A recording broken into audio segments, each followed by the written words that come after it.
potential long-term side effects. And I see a lot of patients now who are so concerned about that they rather go for laparoscopic surgery to repair their reflux rather than stay on these medications on a long-term basis. Now, originally, these medications were FDA approved for short-term treatment, probably up to 6 to 8 weeks. The over-the-counter Prilosec, I think they says only used for 2 weeks. That is because they don't want somebody with a serious condition taking the medication on a regular basis long-term without seeing their physician. So that's why it says 2 weeks on the over-the-counter. Not because it's necessarily dangerous to take it for more than 2 weeks. But the reality is with reflux esophagitis is that you can cure it. You can cure the ulceration and inflammation with a good course of this medication, 6 weeks, 8 weeks. But then, of course, unless, of course, you deal with the underlying problem that caused it in the first place, it's all going to come back. So the dietary restrictions on patients who have acid reflux is essentially whatever you think you enjoy, just stop taking it. So if you like coffee, don't drink it. If you like sodas, don't drink it. If you like citrus fruits, don't eat it. So so it's pretty onerous. And with the medication, of course, you can pretty much eat what you like. So you die. Now, that is why gastroenterologists and other physicians began to extend the treatment time frame, because they knew otherwise the patients just come back and complain. Now, one thing I think is very important to understand is that there's probably many more people than realized that could get off medication and remain symptom-free. Say, for example, you have acid reflux because you're overweight. Often it's 10 pounds. That is to say, patients come to see me complaining of reflux for the first time, and when I speak to them, they put on about 10 pounds in weight. If they can lose those 10 pounds, they're going to be fine. Likewise, patients who come to see me and they have reflux, maybe for a long time, again, 10 pounds seems to help. Now, if you're morbidly obese, maybe 10 pounds is not probably going to help, but that's a whole other issue. But I can't remember what the point I was trying to tell you. Where was I up to if I digressed about 10 pounds? Dietary. Oh, how difficult it is, yeah. And what about So, and I'm saying that, yeah. So, when drugs like Prilosec are very potent. And when you stop them, it's like taking your foot off the brake, and there's a whole surge of acid then being produced. And in time that settles down. But if you don't know about that in advance, you stop it for a day, and the next day, 24 hours, 48 hours later, you're going to have a surge of acid, and then you're going to start to feel it, and you say, I can't stop it. As soon as I stop it, it comes back. So the truth of the matter is, if you give yourself a week, then there's a chance that it's all going to settle down. And what I usually tell my patients, excuse me, what I usually tell my patients is that they should take Tums or Pepsid Complete, something like that, and that will get them over that week of acid reflux, which is more than they perhaps had in the past. Failing that, often the only alternative is keyhole surgery, laparoscopic surgery to tighten the sphincter, the valve between the esophagus and the stomach, and or repair the hiatal hernia. And thanks very much. Now, most people nearly everybody's heard of a hiatal hernia, but not everybody's really sure what that is. So I'll just take a moment to explain. Now, the diaphragm, which is a muscular sheet, separates the heart and lungs from above from the stomach and the liver and the spleen and the kidneys and intestines below. Now, excuse me. Now for the esophagus to join the stomach, there has to be a hole in the diaphragm. Everybody appreciates that? So sometimes over time, the hole gets a little wider and the top of the stomach slips through that hole. So any portion of the stomach above the diaphragm, by definition, is a hiatal hernia. Now, the diaphragm has a very important role, though, because if it's completely lined up with the valve that separates the esophagus from the stomach, that's a very important valve because it helps prevent acid coming up. The two together work in unison.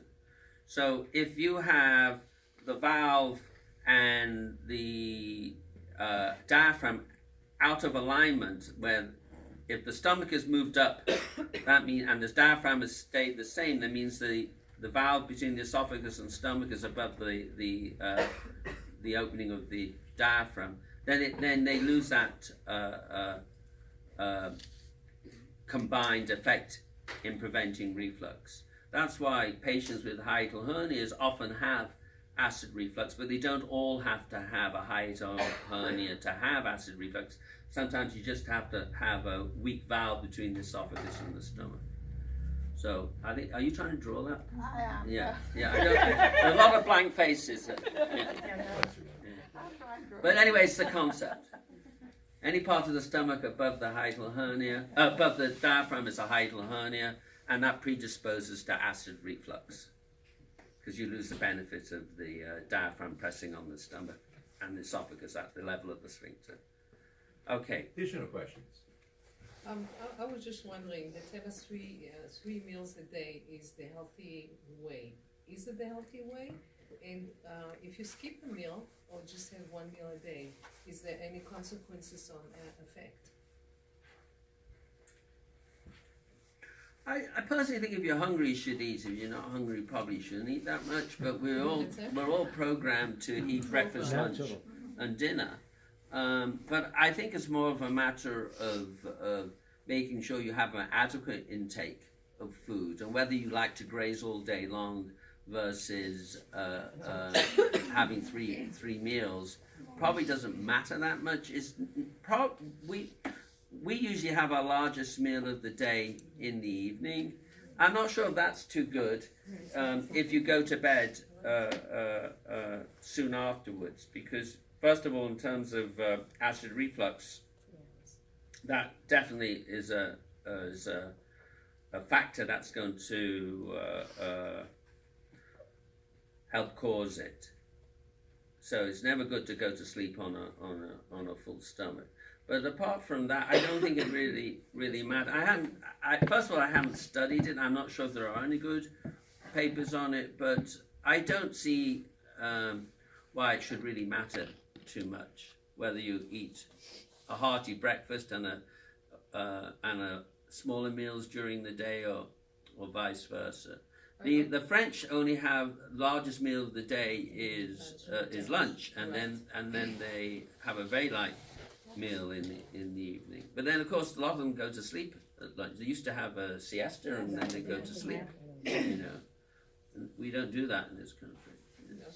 Yes. What are recommendations, if any, for endoscopy, like colonoscopy? Like the holy grail is when you've turned 50, you should get colonoscopy. What are the recommendations in terms of endoscopy? So I'll talk about endoscopy. Then probably it's really more important to talk about colonoscopy recommendations. There's no recommendations as a general rule to have screening upper endoscopies or gastroscopies, however you want to refer to it.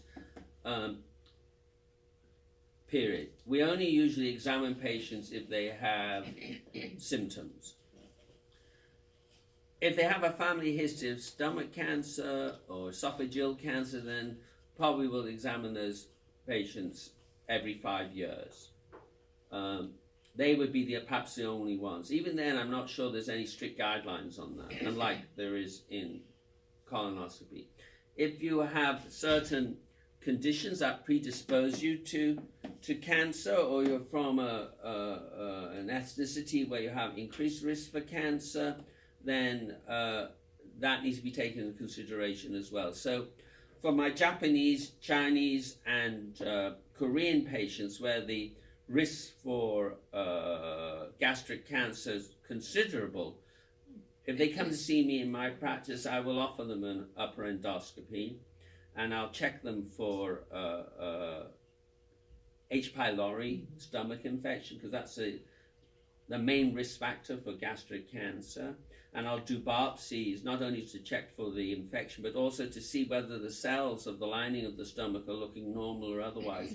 If they have intestinal metaplasia, something we spoke about with Barrett's esophagus, that's a risk factor, because it can do the same thing in the stomach as in the esophagus. It could go from low-grade intestinal metaplasia to low-grade dysplasia to high-grade dysplasia, and then to cancer.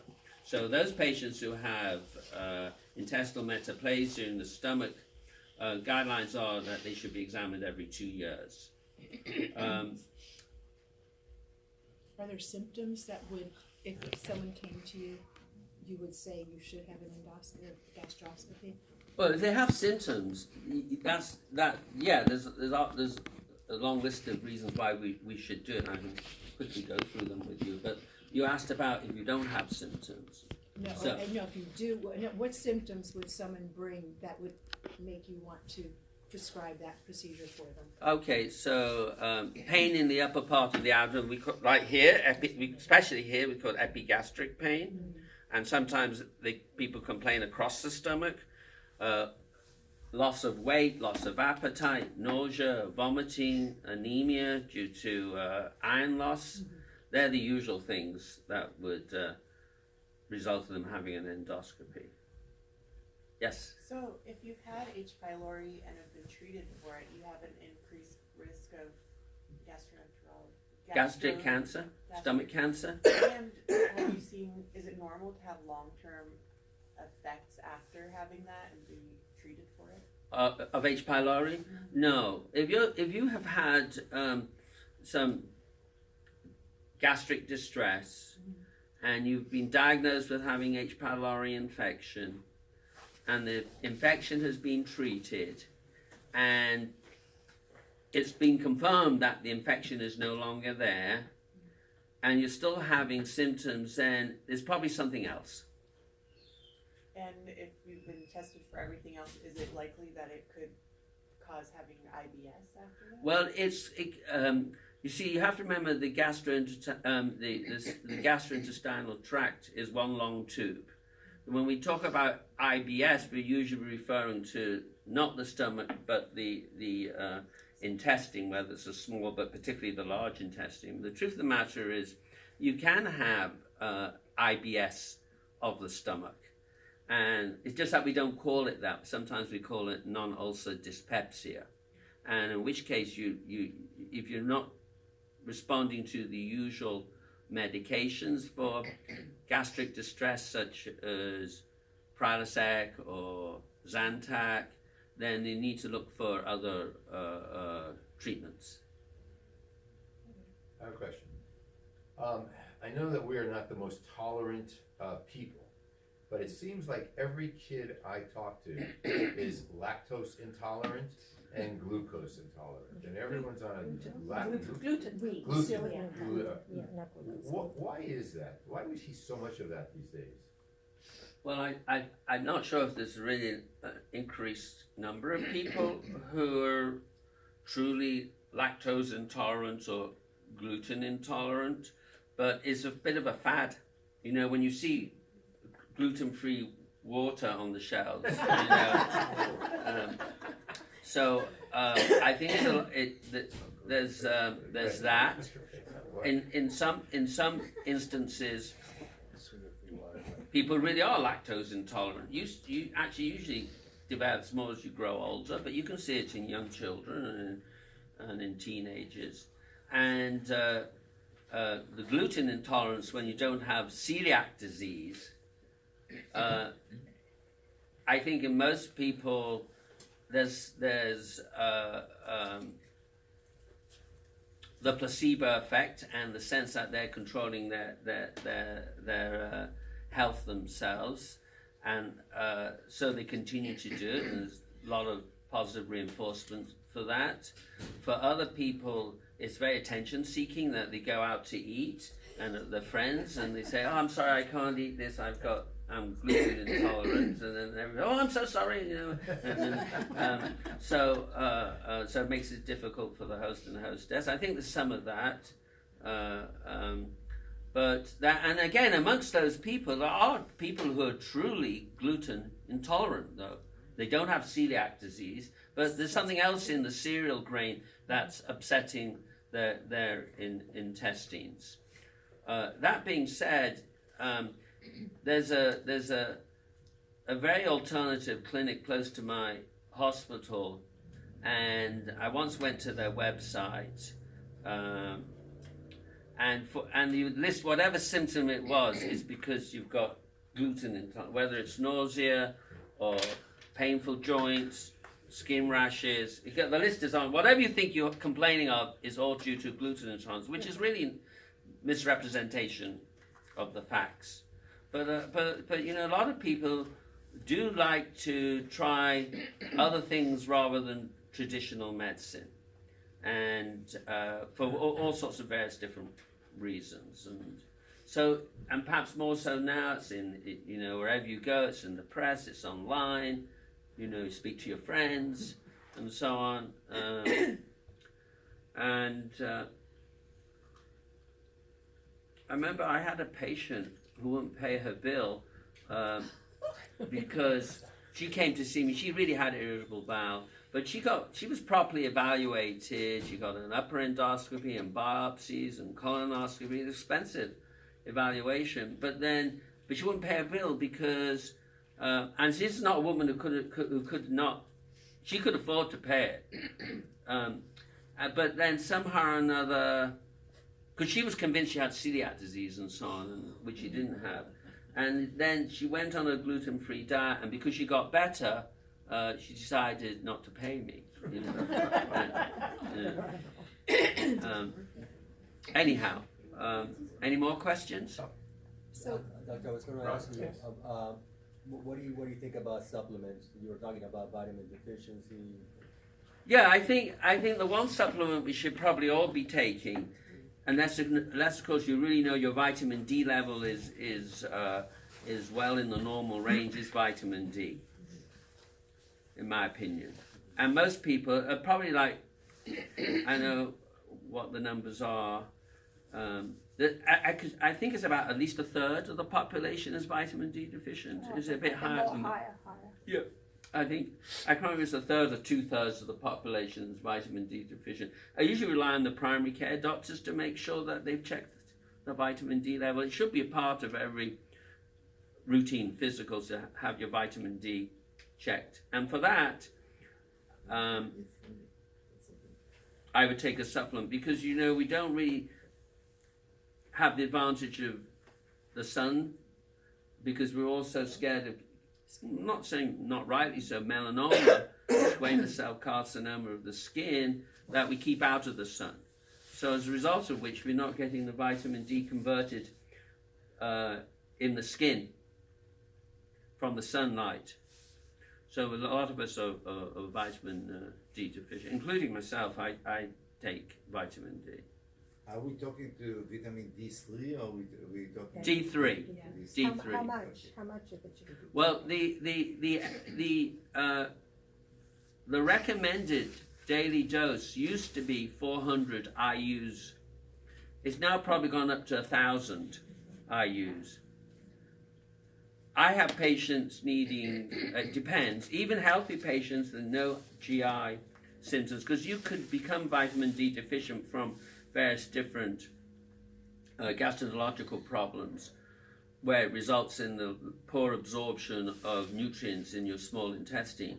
But if your doctor tells you your vitamin D level is well normal, you don't need to do anything. But most of us it's low, and as I say, 1,000 IUs a day, international units a day, is the recommended.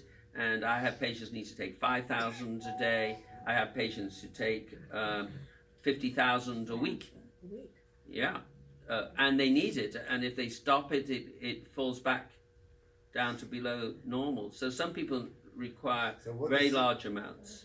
What are symptoms that if you're short? What kind of symptoms so you can see if you're short of vitamin D, like between 400 milligram to 1,000 milligram, or for 5,000 milligram?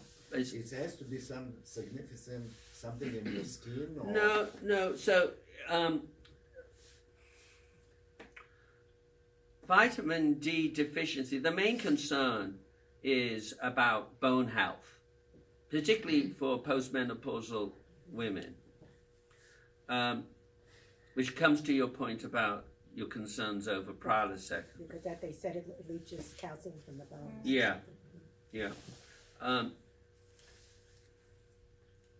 But there's a increasing level of reports suggesting that vitamin D is very important for your general overall well-being. So a lot of physicians believe that. I'm not certain myself because the data hasn't been published yet to prove it, but I wouldn't be surprised if that's not true, though. Anyone else have any questions? Yes. Yes. If I take 1,000 IU, how many are absorbed? How many goes to waste? I don't know. I mean, I don't know. But for some people, if they're malabsorbing, they could be losing most of it. If you actually have a true malabsorption condition, such as celiac disease, for example, where the lining of the small intestine is being damaged by an immune reaction to gliadin and gluten, then you're probably not going to be, depending on the severity, you're probably not going to be absorbing very much at all. Likewise in Crohn's disease, you could have the same problem. But I don't know what the absolute amounts of how much you take in versus how much gets absorbed. so it's an individual. Some might absorb more. I think so because, as I say, I have healthy people, and they have very high vitamin D level requirements. Why that is, I don't know. Because their diet seems to be okay. One last question here. How about fish oil Fish oil. supplement? Yeah, no. First of all, when I speak to my cardiology friends, for fish oil for heart disease and prevention of heart disease has fallen a bit out of favor. I'm not exactly sure why, but they're definitely not recommending it like they used to. It can be used to treat high triglycerides. So if you have high triglycerides, then fish oil is something to consider. And it definitely thins the blood, which is why Eskimos don't drop dead from heart disease, because they eat a lot of blubber, but also they eat a lot of fish with the omega fatty acids. But it has an anti-inflammatory effect. Again, how much you need to take to get that effect, I don't know. It was popular at one time for treatment of patients with ulcerative colitis, which is an inflammatory condition. I used to take fish oil thinking it was helping me, but I've kind of fallen off the wagon after I spoke to my cardiology colleagues. So just remember that it does make you bleed, so if you're going to be having a surgery or an endoscopy or colonoscopy where biopsies are going to be taken, then to stop it. Yes? What's your take on probiotics? When you take antibiotics? And what brand do you recommend? Good question. All the same. I was rather hoping we, because this is such a complicated and complex topic about the gut microbiome in health and disease, and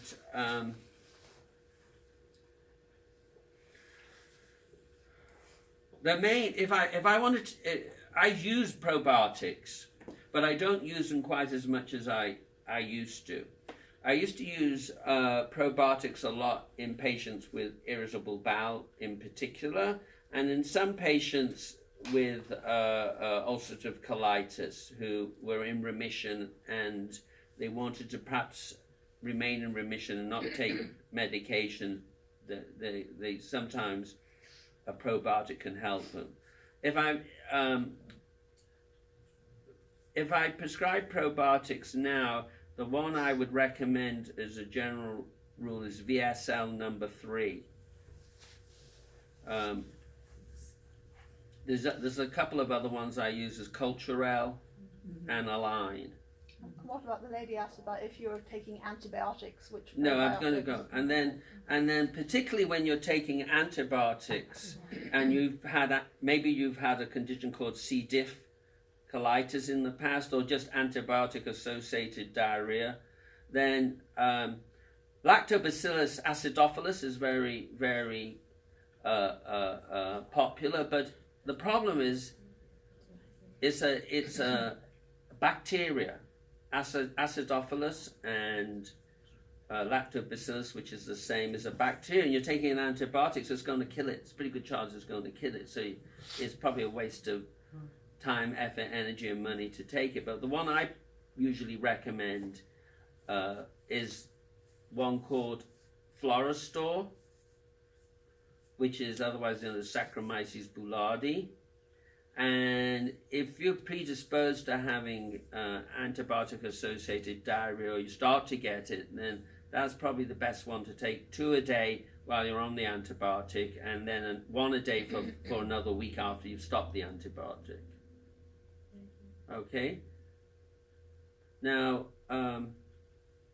just a quick word about irritable bowel, and I'm starting, like, including the stomach, that the reason why I use less probiotics than I used to was that there's an antibiotic called rifaximin, and some of you might probably want to make a note of the name of this antibiotic, and it's very good in rebalancing the healthy and unhealthy bacteria in the colon.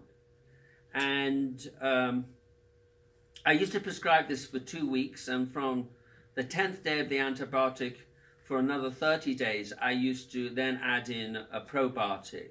But there's a guy, a gastroenterologist in LA at Cedars, who he's probably the leading authority, and whatever he might do, I tend to follow in this situation. He stopped using probiotics in conjunction with the rifaximin antibiotics, so if it was good enough for him, it's good enough for me.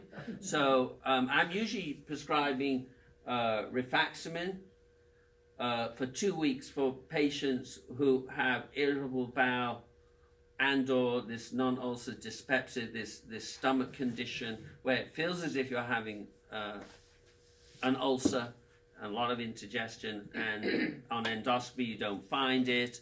The biopsies aren't helpful, and the usual treatments that we might give, such as Prilosec, are not helping. Now, you'll remember this. We had this hairdresser, and she came to me with all sorts of peculiar symptoms, and also she had a rather highly strung personality. So you sometimes think they're just exaggerating, but her main problem was chest pain, wasn't it? Yeah, it was stomach. I thought it was mainly chest. Chest, but also stomach. Yeah. But anyhow, I did the usual investigations, and everything drew a blank, and I guess we tried her on a few different treatments, didn't help her, and more out of desperation than anything else.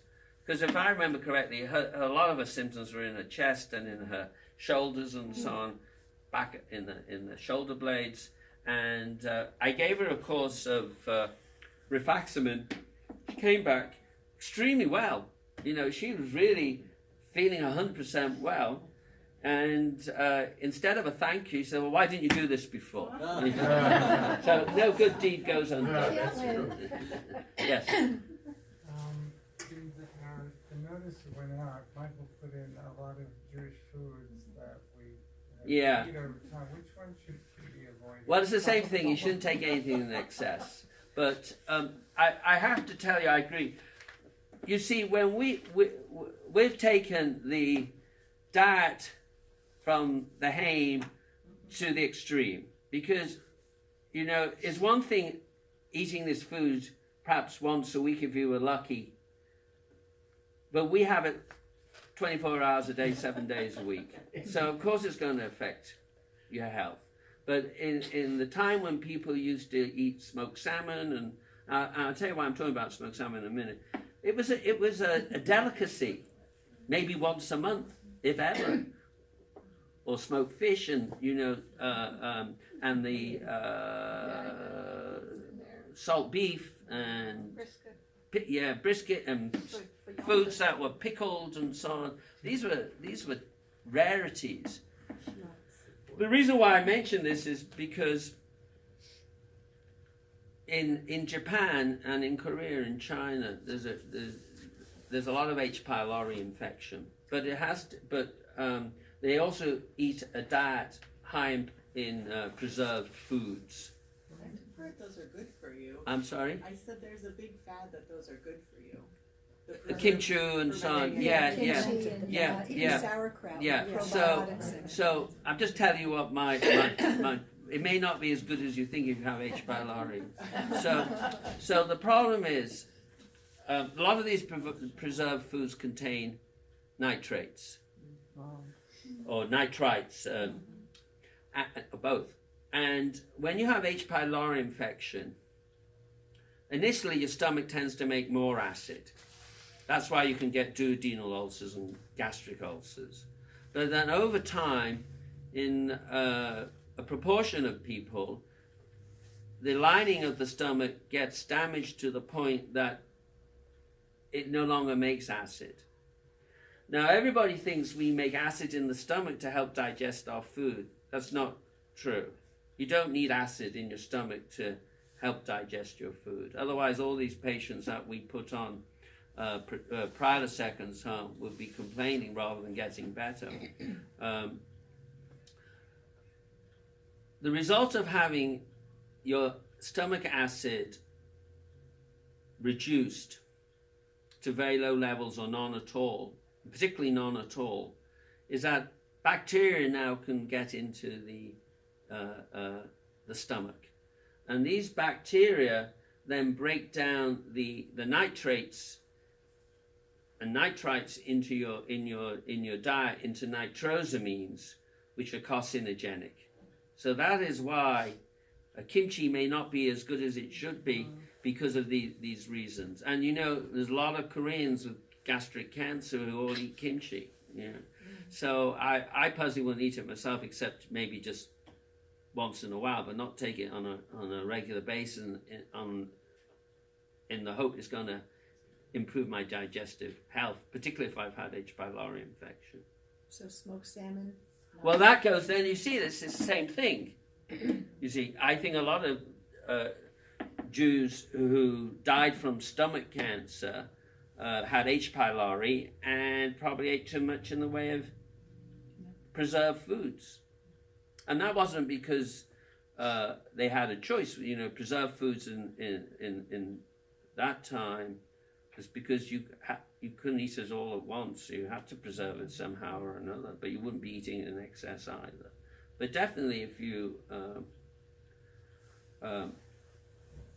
eat this food the whole time, have H. pylori, it's a problem. Now, the other thing is that in these same countries, Japan, Korea, China.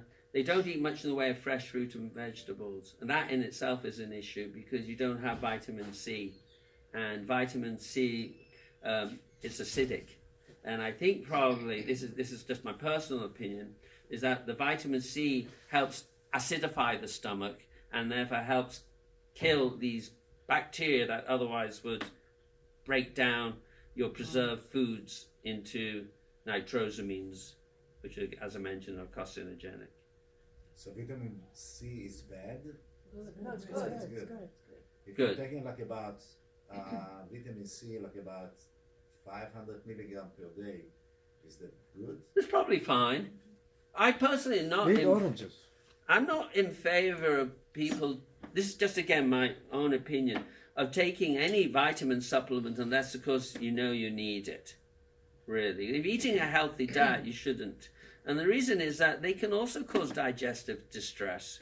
You know, sometimes I see patients and they become toxic from the vitamin, from the multivitamins. Some of them, the minerals can cause irritation to the lining of the stomach, and I can see that. Sometimes they come along complaining, and when I go down the list of medications, the only thing I see that could be irritating the stomach is not aspirin, Motrin, Advil, Aleve, because they're not taking it. It's all these multivitamins with minerals. So for me, I don't take a multivitamin. Maybe I should, but I don't. But I don't think it's necessarily healthy. You complain about my food. So that's my point of view, and they're very expensive. And again, this is when the market is taking advantage of people's insecurities. That they think they're doing it for their own health, and people pay a lot of money for that, for their health. But without good scientific evidence. Advil consumption, any concerns? Yeah. The problem about Advil and that whole group of drugs is, besides obviously upsetting the lining of the stomach, predisposing you to ulceration and erosions and inflammation, gastritis, it can also cause high blood pressure. It can cause damage to the kidneys, and Acid reflux, that was the symptom. yes, it can predispose to acid reflux. Any liver potential? No, it's not toxic to the liver, very rarely. But there was another point I was going to make. Also, some of them, there were a couple that were taken off the market because of the risk for heart disease, causing increased risk for heart attacks. But even the ones we have now, like naproxen is the one that particularly comes to mind. I think there's probably still an increased risk for heart disease. So if you can avoid taking it, occasionally it's fine, but day in and day out, week in, week out, is not a good thing, really. And if you're doing that, you need to find an alternative. Is ibuprofen included? Same. Well, anything that's what's called a non-steroidal anti-inflammatory drug, NSAIDs. And that's Advil. What about using Tylenol instead? Is there risks with that? No, Tylenol is actually safe in that respect. That's the one that can be toxic to the liver. Now, this is the thing about the difference between Tylenol